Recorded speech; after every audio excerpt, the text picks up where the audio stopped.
الحمدللہ رب العالمین والصلاة والسلام علی محمد الامین اعوذ باللہ من الشیطان الرجیم بسم اللہ الرحمن الرحیم۔ خواتین و حضرات، یہ سورہ بقرہ کی آیت 46 ہے جس سے ہم درس کی ابتدا کر رہے ہیں۔ اس سورہ میں اب یہود کو، یا دوسرے لفظوں میں یہ کہیے کہ اہل کتاب کو مخاطب کر لیا گیا ہے، اور انہیں اب یہ بتایا جا رہا ہے کہ اللہ تعالیٰ نے تمہیں ایک خاص منصب پر فائز کیا تھا، اس منصب کے تقاضوں کو پورا کر کے ہی تم اللہ تعالیٰ کی نعمتوں کے مستحق ہو سکتے تھے، لیکن تم نے جو رویہ اس معاملے میں اختیار کیا وہ تمہارے لیے اسی دنیا میں اللہ تعالیٰ کی طرف سے سزا کا باعث بن گیا۔ اس سے تم یہ اندازہ کر سکتے ہو کہ قیامت میں بھی تمہارے ساتھ کیا معاملہ ہونے والا ہے۔ لہٰذا اب اس پیغمبر کی بعثت ہوئی ہے تو اس سے فائدہ اٹھاؤ، یہ قرآن نازل ہوا ہے تو اس سے ہدایت حاصل کرنے کی کوشش کرو، اور یہ قرآن تم کو اسی بات کی دعوت دے رہا ہے جو خود تمہاری کتابوں میں بیان ہوئی ہے۔ اس قرآن میں اسی پیغمبر کا تعارف کرایا جا رہا ہے جس کے بارے میں تمہارے اپنے جلیل القدر پیغمبروں نے تم سے عہد لیا تھا، اور تم سے یہ چاہا تھا کہ جب کبھی بھی اللہ کا کوئی پیغمبر آئے گا اور تم سے یہ تقاضا کیا جائے گا کہ تم اس کی تصدیق کرو تو تم آگے بڑھ کر اس کا ساتھ دینے والے بنو گے۔ اس سلسلہ بیان کے آخر میں اب بات یہاں تک پہنچ گئی تھی کہ اگر تم کو ان ہدایات پر عمل کرنا ہے تو اللہ تعالیٰ سے مدد مانگو، اور اللہ کی مدد کن لوگوں کو حاصل ہوتی ہے؟ جو نماز کے ذریعے سے اللہ کا قرب حاصل کرتے ہیں، ثابت قدمی کے ساتھ صحیح بات پر قائم رہتے ہیں، اور اپنے نفس کی خواہشات کے اپنے آپ کو سپرد نہیں کرتے۔ پھر اس کے ساتھ ہی یہ بات بھی واضح کر دی گئی تھی کہ اللہ تعالیٰ کی نصرت، اللہ کی مدد اور یہ توفیق کہ آدمی اللہ کی طرف رجوع کرے انہی لوگوں کو حاصل ہوتی ہے جو اللہ سے ڈرنے والے ہوتے ہیں، یعنی جو بے خوف نہیں ہوتے، بے پرواہ نہیں ہوتے، لاؤبالی پن میں مبتلا نہیں ہوتے، بلکہ وہ زندگی اور زندگی کی حقیقتوں کے بارے میں سنجیدہ انسانوں کی طرح غور کرنے کے لیے تیار ہوتے ہیں۔ اور جب وہ سنجیدہ انسانوں کی طرح غور کرنے کے لیے تیار ہوتے ہیں تو اس کے لازمی نتیجے کے طور پر ان کے اندر اللہ کا تقویٰ پیدا ہوتا ہے، اللہ کا خوف پیدا ہوتا ہے۔ وہ محسوس کرتے ہیں اپنی عقل سے، اپنے علم سے، کہ اس دنیا کا خالق اگر فی الواقع ہے، اور اس میں کوئی شبہ نہیں کہ ہے، تو ہمیں ایک دن اس کے حضور میں پیش ہونا ہے۔ چنانچہ اس کو بھی واضح کر دیا تھا کہ الذین یظنون انہم ملاقو ربہم وانہم الیہ راجعون۔ اللہ کی خشیت، اللہ کا خوف، اللہ کا ڈر، اللہ کا تقویٰ انہی لوگوں کو نصیب ہوتا ہے جنہیں یہ خیال ہوتا ہے کہ انہیں ایک دن اپنے پروردگار سے ملنا ہے اور اسی کی طرف لوٹ کر جانا ہے۔ اس کے بعد پھر ایک مرتبہ بنی اسرائیل کو خطاب کر کے ان کے اصل منصب کی طرف توجہ دلائی اور بات کو آگے بڑھا دیا۔ ارشاد فرمایا ہے، یا بنی اسرائیل اذکروا نعمتی التی انعمت علیکم۔ اے اسرائیل کی اولاد، میں اس سے پہلے واضح کر چکا ہوں کہ بنی اسرائیل کا لقب ان کو اس لیے دیا گیا کہ سیدنا یعقوب علیہ السلام کا نام اسرائیل تھا،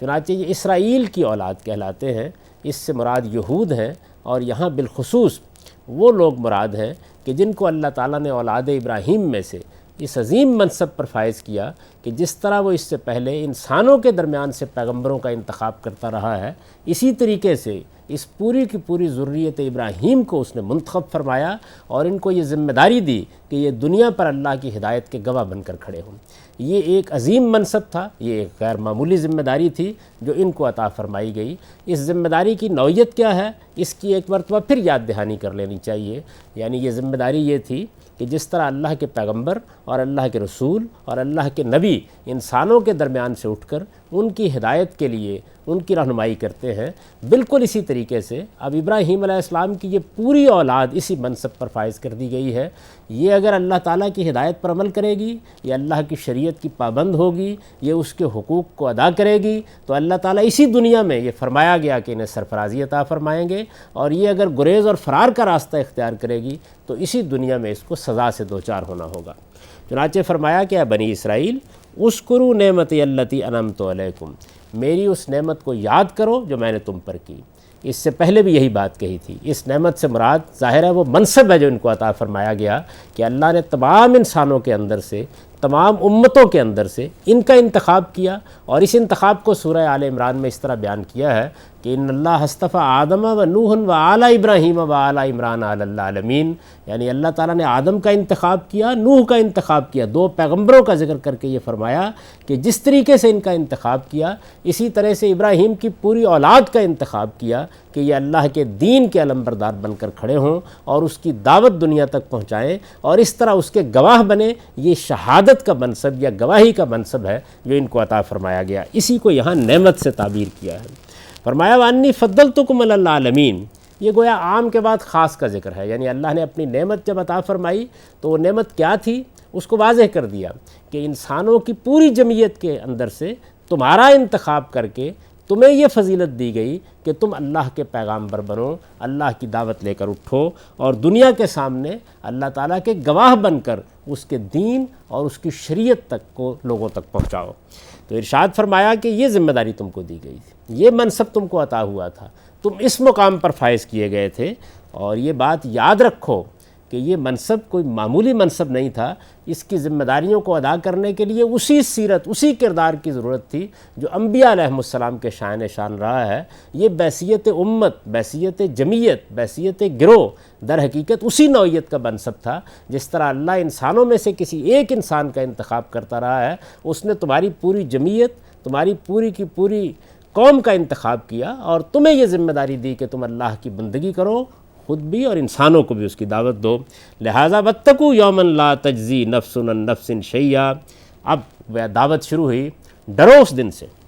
یعنی اس نعمت کو یاد کرو، اس بات کو یاد کرو کہ میں نے تمہیں کیا منصب دیا تھا، اور اس دن سے ڈرو، لا تجزی نفس عن نفس شیئا، جس دن کوئی بھی کسی کے کچھ بھی کام نہ آ سکے گا۔ یہ گویا قیامت کے دن کی تنبیہ ہے، یہ بتایا گیا ہے کہ وہ عظیم دن آنے والا ہے جس میں تمہیں اپنے پروردگار کے حضور میں کھڑا ہونا ہے۔ اگر تم یہ خیال کرتے ہو کہ تم اپنی ان کوتاہیوں اور گناہوں، ان سرکشیوں کے باوجود وہاں کوئی سفارش پیش کر کے بچ جاؤ گے، کوئی معاوضہ دے کر بچ جاؤ گے، اس بنیاد پر بخش دیے جاؤ گے کہ تم اولاد ابراہیم ہو، تو اپنی یہ غلط فہمی دور کر لو اور اس دن سے ڈرتے رہو جس دن کوئی کسی کے کچھ بھی کام نہ آئے گا۔ لا تجزی نفس عن نفس شیئا ولا یقبل منہا شفاعہ، اور جس دن کسی کی کوئی سفارش بھی قبول نہ کی جائے گی، ولا یؤخذ منہا عدل، اور جس دن کسی سے کوئی معاوضہ بھی نہ لیا جائے گا، ولا ہم ینصرون، اور جس دن لوگوں کی کوئی مدد بھی نہیں کی جائے گی۔ یہ گویا قیامت کے دن اللہ تعالیٰ کے ساتھ جو معاملہ پیش آنے والا ہے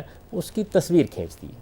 یہ بتا دیا ہے کہ یہ وہ دن ہے جس کے بارے میں کوئی اس غلط فہمی میں نہ رہے کہ وہاں وہ کچھ دے کر بچ جائے گا، کسی کی سفارش پیش کر کے بچ جائے گا، کوئی مدد کے لیے اٹھ کھڑا ہوگا، کوئی اس کے حوالی موالی ہوں گے، کوئی اس کا ہاتھ پکڑ لے گا، اس کا حسب نسب اس کے کام آ جائے گا، کوئی بھی چیز کام نہیں آئے گی۔ اس دن صرف اللہ پروردگار کے عالم کے ساتھ معاملہ ہوگا۔ تو ارشاد فرمایا کہ ڈرو اس دن سے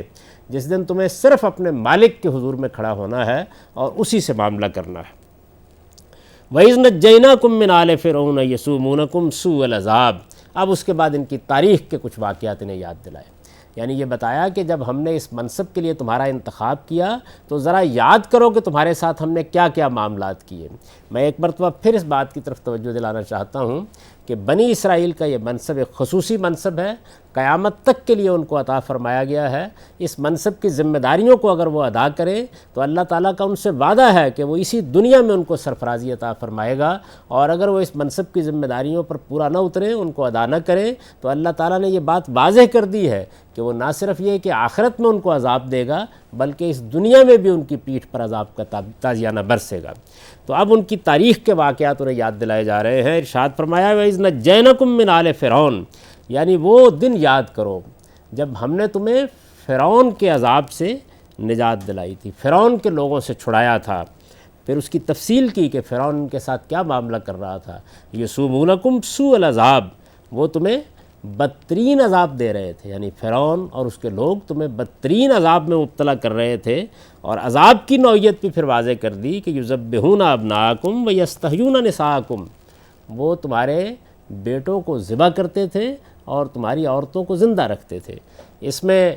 ذبح کرنے کے لیے بیٹوں کا لفظ استعمال کیا کیونکہ اس سے شفقت اور محبت جو انسان کو اپنی اولاد سے ہوتی ہے اس کی طرف توجہ دلانا مقصود ہے، اور زندہ رکھنے کے معاملے میں عورتوں کا، یہ لڑکیوں کا ذکر کیا تاکہ غیرت کے پہلو کو نمایاں کیا جائے، اور یہ بتایا کہ یہ تمہارے ساتھ صورتحال وہاں ہو رہی تھی، تم وہاں غلامی میں مبتلا تھے، جو وہ چاہتے تھے تمہارے ساتھ کرتے تھے، اور طرح طرح کے تم کو عذاب دیتے تھے، طرح طرح کی تکلیفوں میں مبتلا کرتے تھے۔ اس کی آخری انتہا یہ تھی کہ تمہاری اولاد میں سے بیٹوں کو تو ذبح کر دیتے تھے اور تمہاری لڑکیوں کو زندہ رکھ۔ وفی ذالکم بلاء من ربکم عظیم، فرمایا کہ اس میں تمہارے پروردگار کی طرف سے تمہاری بڑی آزمائش تھی، یہ کوئی معمولی معاملہ نہیں تھا، یعنی اولاد سے بڑھ کر کوئی چیز عزیز نہیں ہوتی، بچوں اور بچیوں سے بڑھ کر کوئی چیز عزیز نہیں ہوتی۔ غلامی کی یہ انتہا تھی اور محکومی کا یہ آخری درجہ تھا، اور ذلت کا اس سے آگے کوئی مقام نہیں ہو سکتا تھا کہ اس پوری قوم کو اس عذاب سے دوچار ہونا پڑا۔ فرمایا یہ صورتحال تمہارے پاس ساتھ پیش آئی۔ اب ظاہر بات ہے کہ یہ صورتحال بھی اگر ان کے ساتھ پیش آئی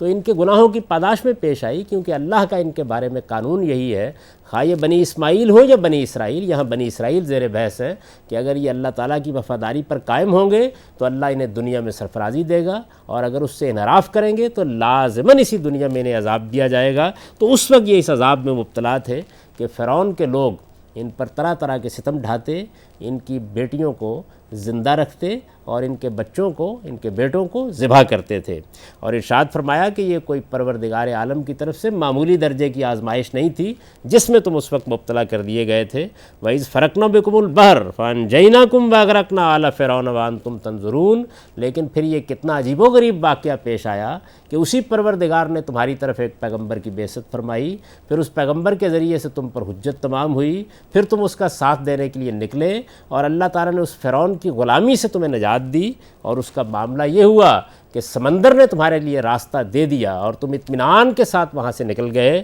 ہم نے تمہیں نجات بخشی۔ وَأَغْرَقْنَا آلَ فِرْعَوْنَ وَأَنْتُمْ تَنظُرُونَ، اور فرعون کے لوگوں کو ہم نے غرق کر دیا تمہاری آنکھوں کے سامنے، تمہارے دیکھتے ہوئے۔ تمہاری قوم نے، پوری کی پوری قوم نے اپنی آنکھوں سے دیکھا کہ اللہ تعالیٰ نے کس طریقے سے بنی اسرائیل کو گویا اپنی آغوش میں لے کر سمندر کے پار اتار دیا، اور کس طریقے سے اسی سمندر کو حکم دیا اور اس نے فرعون اور اس کے تمام لشکریوں کو اپنے دامن میں سمیٹ لیا۔ تو ارشاد فرمایا کہ یہ واقعہ تمہارے ساتھ پیش آیا، یعنی ایک طرف وہ وقت یاد کرو جب تم اس عذاب میں مبتلا تھے، پھر وہ وقت یاد کرو جب اللہ نے تمہیں اس سے نجات دی، اور اس طریقے سے تمہیں گویا اپنے ہاں عنایت اور نعمت اور سرفرازی کے ساتھ سمندر کے پار اتار کے آزادی کی نعمت عطا فرمائی۔ وَإِذْ بَعَثْنَا مُوسَىٰ 40 لَيْلًا، فرمایا پھر وہ وقت یاد کرو کہ تم صحرا میں آ گئے، تم آزاد ہو گئے،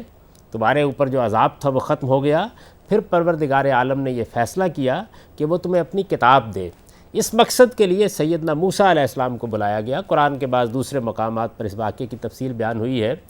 کہ سیدنا موسیٰ علیہ السلام کو اللہ تعالیٰ نے 30 دن کے لیے بلایا، اور پھر ان کی تربیت کی غرض سے اس میں 10 دن کا اضافہ کر دیا۔ اس طرح گویا 40 دن تک وہ ایک طریقے سے طور کے اوپر چلہ کش رہے، وہیں بیٹھے رہے، روزے رکھتے رہے، اللہ تعالیٰ سے دعا کرتے رہے تاکہ ان کی تربیت ایسی ہو جائے کہ وہ ان عظیم ذمہ داریوں کو ادا کر سکے جو ان پر ڈالی جانے والی تھی۔ اس کی تفصیلات قرآن مجید کے دوسرے مقامات پر آئی ہیں، یہاں صرف اشارہ کیا ہے اور یہ بتایا ہے کہ وہ وقت یاد کرو کہ جب ہم نے موسیٰ علیہ السلام کو 40 دن رات کے لیے بلا لیا تھا، اور پھر کیا ہوا؟ اس کے بعد یہ ہوا کہ تمہارا پیغمبر تمہارے لیے ہدایت اور رہنمائی پانے کے لیے اللہ تعالیٰ کے حضور میں گیا، وہ پروردگار کے حضور میں جا کر تمہارے لیے کتاب حاصل کر رہے تھے، ہدایت حاصل کر رہے تھے، شریعت حاصل کر رہے تھے۔ جب اتنا عظیم معاملہ تمہارے ساتھ اللہ تعالیٰ کرنے کا فیصلہ کر رہے تھے، اس وقت تم نے کیا حرکت کی؟ تم نے ان کے بعد ایک بچھڑے کو معبود بنا لیا، ثم اتخذتم العجل من بعدہ وانتم ظالمون، اور اس طرح اپنے اوپر ایک بڑا ظلم ڈھایا۔ یہ ان کی تاریخ کا ایک مشہور واقعہ ہے، اس کی تفصیلات بائبل میں بھی بیان ہوئی ہیں، قرآن مجید نے بھی جگہ جگہ اس کی جانب اشارہ کیا ہے۔ تاریخ سے یہ معلوم ہوتا ہے اور بائبل میں جو تفصیلات ہیں ان سے واضح ہوتا ہے کہ جس وقت سیدنا موسیٰ علیہ السلام تورات لینے کے لیے چلے گئے اور ان کو 30 دن پہلے بلایا گیا، پھر اس کے بعد 10 دن کا اس میں اضافہ کر دیا گیا، اور وہ 40 دن اپنی قوم سے الگ رہے، تو پوری کی پوری قوم کے اندر سے بہت سے لوگ ایسے اٹھے کہ جنہوں نے یہ کہا کہ ہمارا تو کوئی معبود نہیں ہے اور ہم تنہا رہ گئے ہیں، تو ہم ایک بچڑے کو معبود بنائیں گے۔ چنانچہ سامری نے اس سے فائدہ اٹھا کر ایک بچڑا بنایا اور پھر اس کو ان کا معبود یا الہ قرار دے دیا۔ اگرچہ بائبل میں تو یہ بات بھی بیان ہوئی ہے کہ سیدنا ہارون بھی اس میں ملوث ہو گئے، لیکن قرآن مجید نے اس کی تردید کر دی ہے اور یہ بتایا ہے کہ ایسا ایسا بالکل نہیں ہوا، بلکہ انہوں نے اپنی قوم کو سمجھانے کی کوشش کی۔ جب لوگوں نے ان کی بات نہیں مانی تو اس خیال سے کہ کہیں اس طریقے سے سختی کر کے وہ قوم میں کوئی تفریق پیدا نہ کر دے، وہ اس انتظار میں رہے کہ سیدنا موسیٰ علیہ السلام آئیں اور وہ اس قوم کا فیصلہ فرمائیں۔ بہرحال قوم نے یہ ایک بڑی غلطی کی، گویا ایک طرح کا ارتداد اختیار کر لیا، ایک پیغمبر کے ہوتے ہوئے بچڑے کی پرستش کی، توحید جو دین کی بنیاد ہے اس سے انحراف کیا، اور اس طرح اتنی بڑی سرکشی کا ارتکاب کر ڈالا۔ اس کو قرآن مجید نے بیان کیا ہے وَأَنْتُمْ ظَالِمُونَ، یعنی تم اس وقت اپنی جانوں پر ظلم ڈھا رہے تھے۔ فرمایا ثُمَّ عَفَوْنَا مِن بَعْدِ ذَلِكَ، پھر پروردگار نے اتنے بڑے گناہ کے باوجود تمہیں معاف کر دیا۔ یعنی ہونا تو یہ چاہیے تھا کہ تمہاری پوری کی پوری قوم کو اس منصب سے معزول کر دیا جاتا، جس ذمہ داری پر تم فائز کیے گئے تھے وہ ذمہ داری تم سے چھین لی جاتی، اللہ تعالیٰ نے جو نعمت تمہیں عطا فرمائی تھی وہ نعمت تم سے لے لی جاتی، جو تمہیں دنیا والوں میں فضیلت عطا کی گئی تھی وہ فضیلت تمہارے لیے ختم کر دی جاتی، لیکن اللہ پروردگار عالم نے کرم فرمایا اور تمہیں ایک سزا دے کر، جس کا ذکر آگے آئے گا، معاف کر دیا۔ ثم عفونا عنکم من بعد ذلک لعلکم تشکرون، یعنی اس کے بعد پھر اللہ تعالیٰ نے تمہیں معاف کر دیا اور فرمایا کہ اس لیے معاف کیا تاکہ تم اس نعمت کی قدر کرو اور اللہ کے شکر کرنے والے بن کر رہو۔ وَإِذْ آتَيْنَا مُوسَى الْكِتَابَ وَالْفُرْقَانَ لَعَلَّكُمْ تَهْتَدُونَ، فرمایا کہ پھر معاف کر دیا، اور ہونا تو یہ چاہیے تھا کہ تم کتاب سے محروم کر دیے جاتے، لیکن اللہ تعالیٰ نے بہرحال موسیٰ علیہ السلام کو کتاب عطا فرمائی۔ اس میں بھی اس واقعے کی طرف اشارہ ہے کہ جب وہ واپس تشریف لائے اس وقت ان کے پاس تورات کی الواح تھیں جن میں اللہ کے احکام لکھے ہوئے تھے۔ غصے میں وہ الواح ان کے ہاتھ سے ٹوٹ کر گر پڑیں، لیکن اللہ تعالیٰ نے اس کے بعد بھی کتاب ان کو دی، شریعت ان کو دی، اللہ تعالیٰ نے اپنا حکم ان کو دیا، اور وہ عظیم کتاب ان کو ملی کہ جو نور تھی، جو ہدایت تھی، جو رہنمائی تھی۔ اس کا ذکر کر کے فرمایا کہ یہ بھی یاد رکھو کہ اس غلطی کے باوجود اللہ تعالیٰ نے تمہیں اس کتاب سے سرفراز کیا، وہ عظیم نعمت تمہیں دی، اور وہ کتاب کیا تھی؟ تفسیر کی ایک واو کے ساتھ بیان کیا، الفرقان، یعنی کتاب اللہ تعالیٰ نے وہ دی جو تمہارے لیے حق و باطل میں امتیاز کرنے والی تھی، تمہیں یہ بتانے والی تھی کہ صحیح بات کیا ہے اور غلط بات کیا ہے۔ لعلکم تہتدون، یہ کتاب اس لیے دی تاکہ تم ہدایت پا جاؤ۔ اللہ تعالیٰ نے قرآن مجید میں یہ بات واضح کر دی ہے کہ جتنی کتابیں بھی اس نے نازل کی ہیں، خواہ وہ تورات ہو، خواہ وہ انجیل ہو، خواہ وہ زبور ہو، خواہ وہ قرآن ہو، یہ سب کی سب کتابیں اس لیے نازل کی جاتی ہیں لیکوم الناس بالقسط، تاکہ لوگ دین کے معاملے میں صحیح جگہ پر کھڑے ہو جائیں۔ اگر ان کو کوئی غلطی لگی ہوئی ہے تو اس کی اصلاح ہو جائے، اگر کسی مقام پر وہ حق کو سمجھنے میں کوئی خرابی میں مبتلا ہیں تو اپنی خرابی کو دور کر لیں۔ اللہ تعالیٰ نے کتابیں اسی مقصد کے لیے دی ہیں، چنانچہ ان کا نام فرقان رکھا گیا ہے، یعنی یہ حق و باطل میں امتیاز کرنے کے لیے ہیں، صحیح اور غلط کو الگ کرنے کے لیے ہیں۔ ان کتابوں کے ذریعے سے آدمی جب کبھی کوئی غلطی محسوس کرتا ہے تو گویا ایک کسوٹی کی طرح پرکھ کر دیکھ لیتا ہے کہ صحیح کیا ہے اور غلط کیا ہے۔ تو خاص طور پر اس احسان کو یاد دلایا اور یہ بتایا کہ اللہ نے تمہارے ساتھ یہ کیا۔ اب اس سلسلہ بیان کو جس طریقے سے میں نے اردو میں منتقل کیا ہے اس کا سادہ ترجمہ سن لیجئے۔ ارشاد فرمایا، بنی اسرائیل میری اس نعمت کو یاد کرو جو میں نے تم پر کی تھی، اور اس بات کو کہ میں نے تمہیں دنیا والوں پر فضیلت دی تھی، اور اس دن سے ڈرو جب کوئی کسی کے کچھ بھی کام نہ آئے گا، اور نہ اس سے کوئی سفارش قبول کی جائے گی، اور نہ اس سے کوئی معاوضہ لیا جائے گا، اور نہ لوگوں کو کوئی مدد ہی ملے گی۔ اور یاد کرو جب ہم نے تم کو فرعون کے لوگوں سے چھڑایا، وہ تمہیں برے عذاب چکھاتے تھے، تمہارے بیٹوں کو ذبح کر دیتے تھے اور تمہاری عورتیں جیتی رکھتے تھے، اور اس میں تمہارے پروردگار کی طرف سے تمہاری بڑی آزمائش تھی۔ اور یاد کرو جب ہم نے تمہیں ساتھ لے کر دریا چیر دیا، اور اس طرح تمہیں بچا لیا، اور تم دیکھ رہے تھے کہ فرعون کے لوگوں کو ہم نے تمہارے سامنے اسی دریا میں غرق کر دیا۔ اور یاد کرو جب ہم نے موسیٰ سے 40 راتوں کا وعدہ ٹھہرایا، پھر اس کے پیچھے تم نے وہ بچڑا بنا لیا، اور اس وقت تم اپنی جانوں پر ظلم ڈھا رہے تھے، پھر اس کے بعد بھی ہم نے تمہیں معاف کر دیا، اس لیے کہ شاید تم شکر کرنے والے بن جاؤ۔ اور یاد کرو جب ہم نے موسیٰ کو کتاب یعنی حق و باطل کے لیے فرقان عطا فرمائی، اس لیے کہ اس کے ذریعے سے تم ہدایت حاصل کرو۔ اقول قولی ھذا واستغفر اللہ لی ولکم ولسائر المؤمنین۔